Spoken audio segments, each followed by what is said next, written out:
Today is Thursday, December 5th. We're talking about the constitutional law experts who just testified, what they said about President Trump and impeachment. And there's a new rule impacting many people on food stamps. Plus, once-a-month birth control, McDonald's coffee in car parts, and Uber's new feature to choose your favorite drivers. Then hang out after the news for Thing to Know Thursday's bonus interview. We're talking about how things like Amazon and our smartphones are changing holiday shopping for good. Welcome to The Newsworthy. All the day's news in less than 10 minutes. Fast, fair, fun, and on the go. I'm Erica Mandy. Thanks so much for being here. You ready? Let's do this. 3 constitutional law experts testified that yes, President Trump's actions are impeachable offenses. And 1 expert testified that no, they're not. That was the main takeaway from yesterday's impeachment hearing in front of the House Judiciary Committee. Lawmakers questioned the 4 constitutional scholars on live TV about the meaning behind high crimes and misdemeanors. That's the phrase in the Constitution talking about grounds for impeaching a president. So Democrats requested 3 law professors from Harvard, Stanford, and the University of North Carolina. They all basically said Trump abused his power for personal gain, and his actions easily meet the threshold for an impeachable offense. They're referring to Trump asking or demanding Ukraine announce investigations into his political rivals, while at the same time withholding military aid from Ukraine. One expert said, quote, "If what we are talking about is not impeachable, then nothing is impeachable," adding that this is the exact thing the Constitution guards against. But the 4th scholar from George Washington University disagreed. Republicans requested him. He said Democrats have rushed this case, and it will basically set a precedent, lowering the standard for impeachment. He said, quote, "Close enough is not good enough." All right, so what's next? The New York Times says we can expect at least 1 more hearing before the House Judiciary Committee starts debating articles of impeachment. That's what the House would eventually vote on if they choose to impeach. Stay tuned. The 70th NATO summit is now over, but it did not exactly end on a high note. The final day of meetings in London yesterday between world leaders in the military alliance ended with some name-calling, a viral video, and a canceled press conference. Here's the breakdown. A video shared on social media showed Canadian Prime Minister Justin Trudeau seemingly laughing with other world leaders about President Trump. Politico reports it's tough to hear what exactly Trudeau says, but it seems like he and others are chuckling about one of Trump's long press conferences at the summit and something he said that made, quote, jaws hit the floor. Trump was not happy about this, so he called Trudeau two-faced. He then canceled a press conference saying he had already talked to reporters enough and jumped on Air Force One to return home a bit early. And that's on top of the other tense moments we talked about earlier this week with French President Emmanuel Macron. President Trump did say he thinks the NATO alliance between 29 member nations is going through a lot of change, but still, he says, it's the healthiest it's ever been. The military says a U.S. Navy sailor opened fire in Hawaii yesterday. CNN reports the sailor shot and killed 2 civilian Department of Defense employees at the Pearl Harbor shipyard, and a 3rd person was also hurt. The sailor then took his own life. The shipyard was put on lockdown but has since reopened. The AP says the shipyard repairs, maintains, and modernizes the ships and submarines of the U.S. Pacific Fleet, which is headquartered at Pearl Harbor, near Honolulu. As of early this morning, the military has not released the identity of the shooter or a possible motive. Changes are coming to the federal food stamps program, and nearly 700,000 people could be kicked off food stamps. CBS News reports the Trump administration wants to tighten up work requirement rules for the program that helps millions of Americans buy food. The new rules would limit how long some people can stay on food stamps. Right now, able-bodied adults under 50 years old and without children can get the assistance for only 3 months out of a 3-year period. But if a state is struggling economically and lots of people are unemployed, states can waive the limits and allow people to stay on food stamps longer. Well, Reuters reports the new rule could be stricter and make it harder for states to waive those limits. The Trump administration argues it's time to send able-bodied adults back to work and get them off food stamps. It's also supposed to save $5.5 billion over 5 years. But critics argue this is a rule change targeting the poor who are already struggling, and available jobs don't always mean well-paying work. They say this will affect hundreds of thousands of people and force some to have to skip meals. The new rule is supposed to go into effect in April of next year, and it's the first of 3 proposed rules targeting the federal food stamps program, which is also known as SNAP. The world's most famous Christmas trees are ready to go. The tree in Rockefeller Plaza in New York City was lit last night. Fox News says singer John Legend and others performed as the 14-ton, 77-foot tree lit up. And the national Christmas tree will light up tonight. That's the big tree in President Park near the White House. President Trump and First Lady Melania Trump will be there, along with performers like the U.S. Marine Band. In fact, the national Christmas tree in the nation's capital has been lit by the sitting president every year since President Coolidge 97 years ago.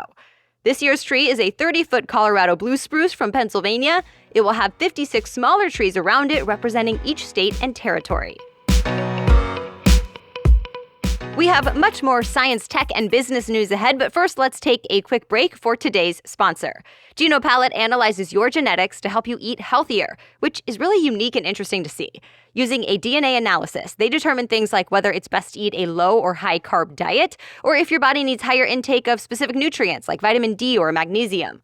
I learned I have a higher chance of being more sensitive to gluten and lactose than I realized, so I'm paying more attention to how I feel after eating those types of foods. You even get a personalized food map of suggested foods for your genetics. To learn more and get your report, go to GenoPalate.com. And remember, if you've already provided your DNA to something else like Ancestry, you can upload that same data. Just use the code NEWSWORTHY for 20% off your report. That's GenoPalate.com, spelled GenoPalate,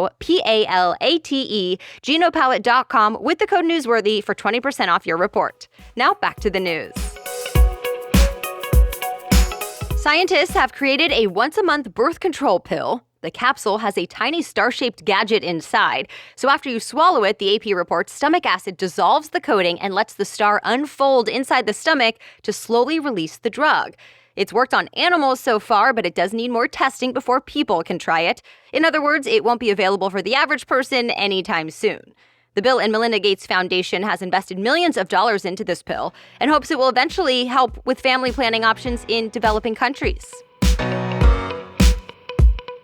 Ford will start using McDonald's coffee in its car parts. Yes, CNBC says the car company will start using coffee chaff, which is the skin that comes off the coffee bean during the roasting process. They're typically turned into mulch or charcoal or just thrown away. Well, Ford says it'll use that coffee waste to help make things like headlight housings and interior plastics. The car parts will be 20% lighter, better for fuel efficiency, and use less energy to make. The move comes as concerns grow about the impact of plastic pollution and carbon emissions on the planet. Both companies are apparently exploring even newer ways to work together on sustainability efforts, including using other types of McDonald's scraps for car parts. Ever have a great Uber driver and wish you could request to get them again? Well, Uber is rolling out a new favorite feature to help you do just that. It lets you set a driver as a favorite in the app if you've rated them 5 stars. And the company says riders will even be able to request their favorite drivers when scheduling a trip in advance. Engadget reports the favorite feature was tested in the UK first, but for now, in the US, it'll only come to California starting next month. The goal of this? Allow drivers to earn more money for providing good service and give riders a little more peace of mind. No word yet when or if this will roll out to more places beyond California. Craigslist has been around for a long time, since 1995, and it's known for its simplicity. In fact, the original digital classifieds, where you can sell and buy stuff, find a job, and more, has not had an official mobile app until right now. Gizmodo reports Craigslist has now finally come out with a free official app for iPhones, and just like the site, it's pretty simple, with just text. It's meant to make it easy for you to post to Craigslist straight from your phone. Of course, there are many other apps available with similar functions. Starting now, people new to Instagram will have to provide their birthday when signing up. It will apparently help create a, quote, age-appropriate experience. And Reuters says it will open the door for Instagram to start selling ads to companies that sell age-restricted products like alcohol. Before this, users only had to say they were at least 13 years old, which the law requires to ensure the online privacy of young kids. So while some say getting birth dates is a good first step to help protect minors, others say it's not enough since the birthdays won't be verified and kids could just lie about their age. Facebook-owned Instagram admits it will not be verifying ages for now, but they say artificial intelligence could eventually help with that. All right, that's it for the main news today, but it's now time for Thing to Know Thursday, where a different expert explains a different thing to know only on Thursdays after the news. And today we're talking about what's changing when it comes to holiday shopping, from how Americans are buying gifts differently now to the impact of Amazon and even tips for better online shopping. And my guest today knows quite a bit about all of this because he leads what's known as the Amazon Prime for everyone else. Sam Yagan is the CEO of ShopRunner. It helps you get free 2-day shipping and returns from retailers that are not Amazon. And he's been in the online world for a long time. He co-founded several other companies, including the dating site OkCupid, and he now serves as the vice chairman of Match Group. Yagan has been named one of Time Magazine's 100 most influential people in the world and Fortune Magazine's 40 under 40. So here's my conversation about holiday shopping trends with Sam Yagan. Hi, Sam. Thanks so much for coming on The Newsworthy. Thanks for having me. So first, let's talk about holiday shopping trends. What have you seen changing the most about how people shop this time of year? Well, no doubt it's all about shopping online.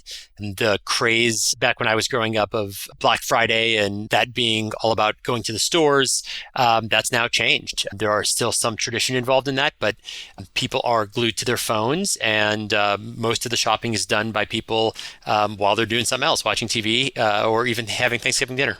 So let's zero in on some of the online shopping trends. You mentioned smartphones, people on their phones. Is that becoming more of the way to shop online than websites? Like what within online shopping is standing out? What happens is people just have their phones with them all the time. And so that's really what's driving the biggest growth in mobile shopping. People are doing a lot of the browsing on their phones. They're putting it in their carts. And then the transactions are often still happening on desktop because that's just an easier transaction, especially when payments are involved. But the fact that you can start browsing for a gift anywhere, as long as you have your phone with you, is a huge convenience factor for online shoppers. You've said that ShopRunner is the Amazon Prime for everybody else, right? So what impact has Amazon had on holiday shopping and shipping expectations? You said the word expectation. Amazon has just absolutely very aggressively changed what the customer expects. I mean, I remember a decade ago, people thinking, I don't need my stuff in 2 days. What do I need things in 2 days for? If I get it in 7 to 10 days, that's fine. And now, people are expecting things in 2 days, and Amazon's announced a big push into same day and next day with their huge investment in last mile logistics. So I think the customer expectation is absolutely accelerating. They're expecting more, faster, and cheaper. And I think one of the roles that ShopRunner plays is to really help retailers that aren't called Amazon offer experiences to customers that are as good or better than those they can find on Amazon. And can you actually explain for people who may not get it why it's so much easier for Amazon to do this 2-day or even 1-day free shipping compared to a lot of these other retailers? Yeah, the three biggest things are, number one, they just have so much volume of shipments, of orders that they have to deliver, that they can invest in a lot of technology to actually, make sure that those packages are routed efficiently, and they just have the scale that no other retailer has. Number two, they're a technology company, so figuring out algorithmic ways to place inventory, algorithmic ways to route their packages, all of those technology requirements are a huge advantage for Amazon. And then finally, they've invested billions of dollars in the actual logistics network and infrastructure that, again, most other retailers, Walmart aside, can't really invest in on their own.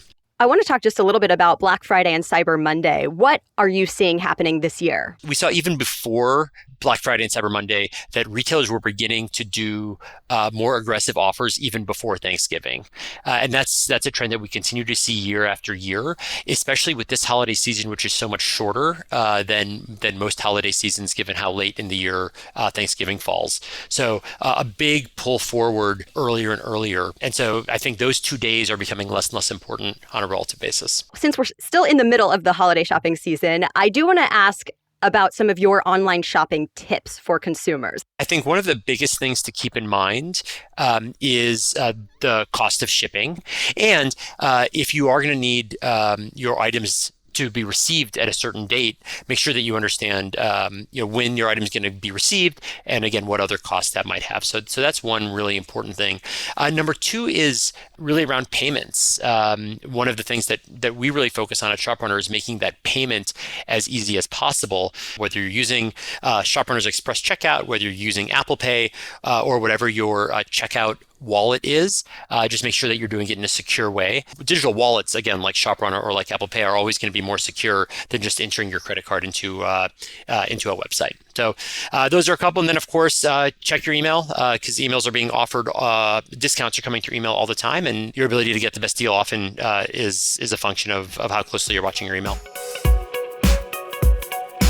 And you can learn more about ShopRunner and our guest today in today's show notes. That's also where you'll find the sources and links to all the stories we talked about. Just go to thenewsworthy.com, click episodes, and find today's date.